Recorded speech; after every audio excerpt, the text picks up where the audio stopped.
Les vitamines sont essentielles pour vos pigeons. Elles sont importantes, entre autres, pour leur immunité, leur métabolisme, leur fertilité, leur reproduction ou encore leur croissance. Les pigeons produisent eux-mêmes certaines vitamines, mais pas toutes. Afin de garder vos pigeons en bonne santé, vous devez leur fournir la dose adéquate de vitamines nécessaires. Comment y parvenir? En misant sur les vitamines A, B, C, D, E, F et K qui leur sont particulièrement indiquées. Dans cette vidéo, nous allons essayer d'apporter une réponse à toutes vos questions sur les bienfaits des vitamines. Vous devez poser sans cesse des questions, des tas de questions. La surdose de certaines vitamines peut-elle être nuisible? Y a-t-il une différence entre les vitamines destinées à la consommation humaine et celles pour le pigeon voyageur? Existe-t-il des vitamines spécifiques pour le vol et pour l'élevage? Existe-t-il des vitamines spécialement précieuses pour la vitesse, le fond et le grand fond? Les vitamines naturelles sont-elles différentes et plus précieuses que les vitamines artificielles? Y a-t-il des vitamines qui sont spécialement indiquées pour l'élevage précoce ou pour des pigeons enfermés, qui ne peuvent pas profiter du soleil?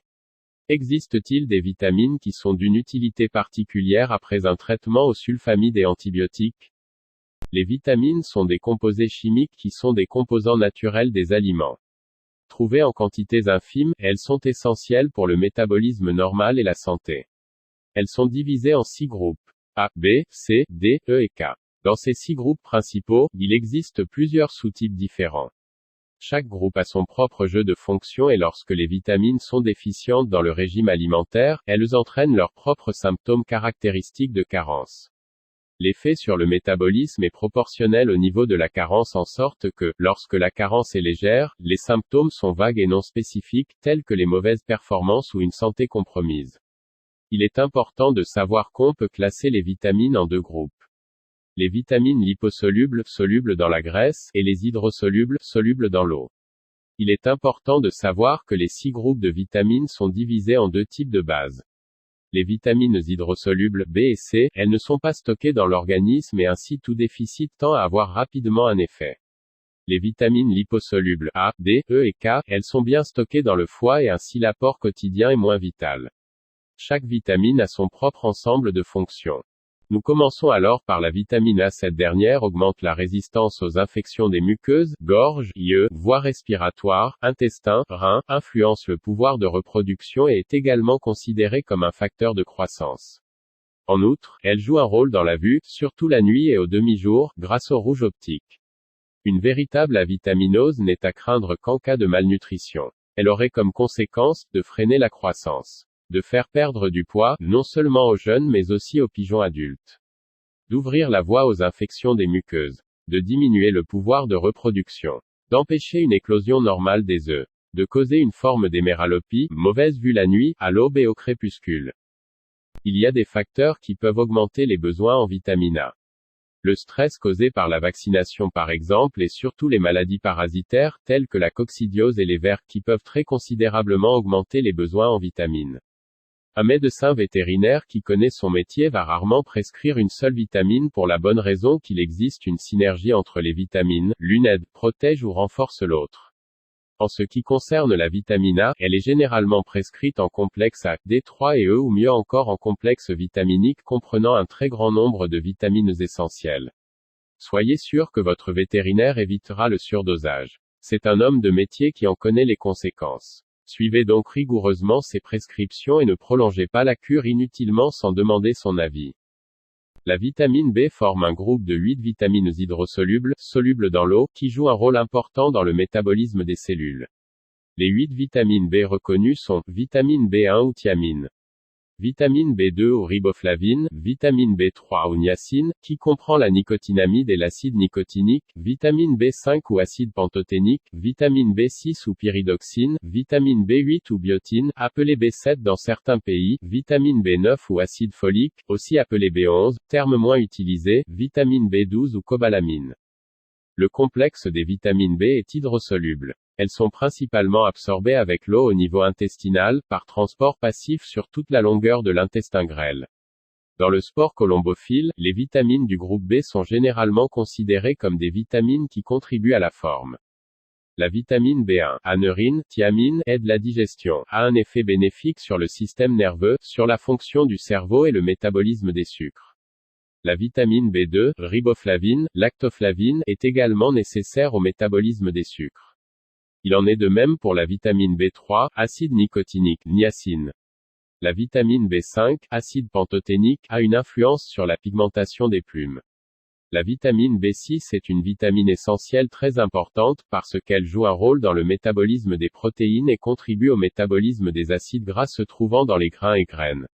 La vitamine B12, cyanocobalamin, ne se trouve pas dans la nourriture d'origine végétale. C'est un facteur de croissance chez le pigeon et elle joue aussi un rôle dans la formation des globules rouges du sang.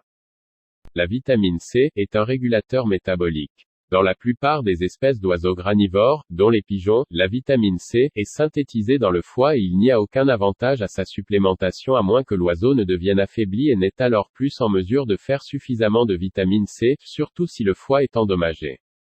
La vitamine D est nécessaire à l'absorption du calcium par l'intestin. Les oiseaux peuvent faire leur propre vitamine D, s'ils ont accès à la lumière. Une carence en vitamine D mène au rachitisme avec les symptômes osseux suivants. Pattes tordues, bréchets déviés, fourches très molles, etc. Les minéraux vitaminés, par exemple vitaminérol, commercialisés par les spécialistes en alimentation pour pigeons contiennent toujours en suffisance des vitamines D3. Il est conseillé de les mettre toujours à la libre disposition des pigeons. La vitamine D règle, dans l'organisme, l'équilibre entre phosphore et calcium. La vitamine E est souvent décrite comme la vitamine de la fécondité, parce qu'elle est un facteur contre la stérilité. La vitamine E est souvent confondue avec l'huile de germe de blé. Ceci s'explique parce que l'huile de germe de blé est probablement la source naturelle la plus riche en vitamine E, pourtant la comparaison n'est pas tout à fait exacte.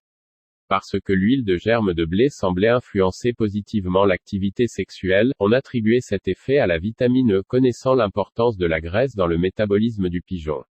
En utilisant l'huile de germe de blé avec modération, il ne faut pas douter que c'est un supplément nutritionnel précieux. Certains champions l'utilisent d'ailleurs régulièrement sur les grains. La vitamine F est en fait un acide gras polyinsaturé, l'acide linoléique, essentiel, qui permet à l'organisme de fabriquer d'autres acides gras, acide linolénique, acide arachidonique. Heureusement, elle est amplement présente dans le domaine végétal et surtout dans les germes des grains, du maïs par exemple, car l'huile de maïs se trouve en tête de liste des sources les plus intéressantes. La vitamine K est nécessaire à la coagulation du sang. Elle se trouve dans les plantes vertes et peut être produite par la population bactérienne normale dans l'intestin des pigeons. Il est en effet assez difficile de produire une carence en vitamine K, à moins que les antibiotiques aient été surexploités et aient tué toutes les bactéries de l'intestin ou quand les oiseaux ne peuvent manger leurs excréments ou que des probiotiques ne sont pas utilisés. La vitamine K se trouve dans l'huile de cardie, les légumes verts, surtout les épinards mais aussi dans les choux verts et la laitue. Un bon conseil, quand les pigeons ne sont pas habitués à une boisson vitaminée, il ne faut certainement pas mettre des vitamines dans l'abreuvoir le jour de l'enlogement. Ils risquent de ne pas boire assez ou même pas du tout. C'est une erreur qui est souvent commise. Le jour de l'enlogement, il ne faut d'ailleurs rien mettre dans l'abreuvoir. Les pigeons doivent à ce moment déjà être saturés de vitamines. Il faut éviter de donner des vitamines dans l'alimentation à forte dose. Par exemple, une surdose de vitamine A interfère avec l'absorption de la vitamine E et de la vitamine D3. En cas de surdosage extrême, 20 à 100 fois la dose recommandée, la vitamine A peut causer une perte de poids, une diminution de l'apport alimentaire, une inflammation de la bouche et des paupières ainsi qu'une diminution de la solidité des os. Il est également important que les vitamines soient données dans la bonne proportion les unes par rapport aux autres. L'exemple le plus évident d'une interrelation entre les vitamines est l'effet de l'absorption des vitamines liposolubles dans lequel un excès de l'une diminue l'absorption des autres en raison de la concurrence pour les sites d'absorption au niveau de la paroi de l'intestin. Les vitamines peuvent non seulement interagir les unes avec les autres mais aussi avec d'autres substances comme les acides aminés et des minéraux. La relation la plus significative entre les vitamines et les minéraux est la relation entre le calcium, le phosphore et la vitamine D3.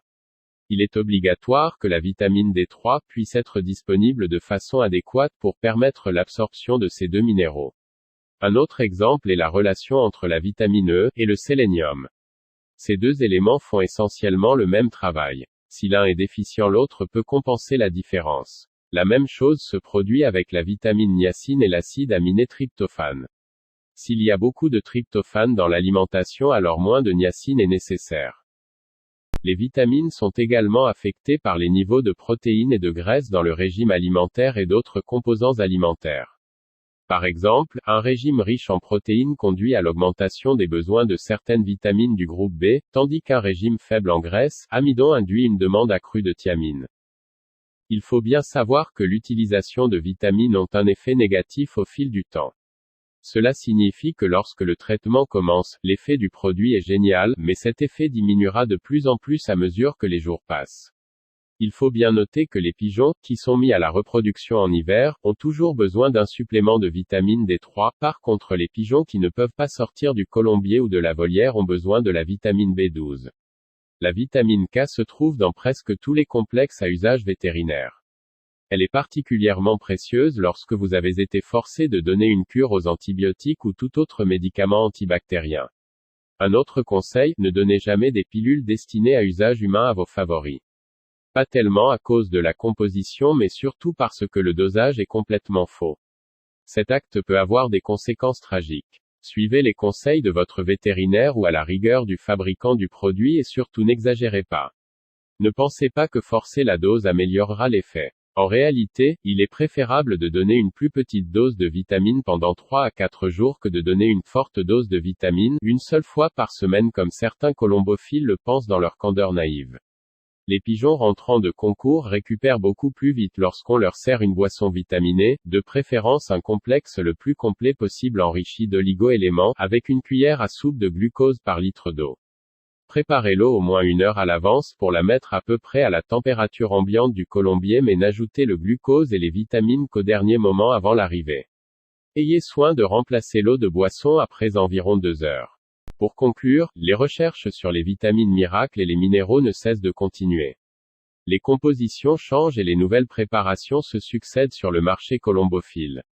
Et il y a toujours des nouveautés et des promotions alléchantes. Les colombophiles se laissent tenter par les belles promesses et achètent les produits. Mais faites attention à ce que vous achetez. Certains compléments contiennent des substances dopantes interdites, ce qui peut avoir des conséquences pour les pigeons. Si vous aimez cette vidéo, laissez un like et abonnez-vous à la chaîne YouTube, le portail de la colombophilie, pour ne manquer aucune des nouvelles vidéos.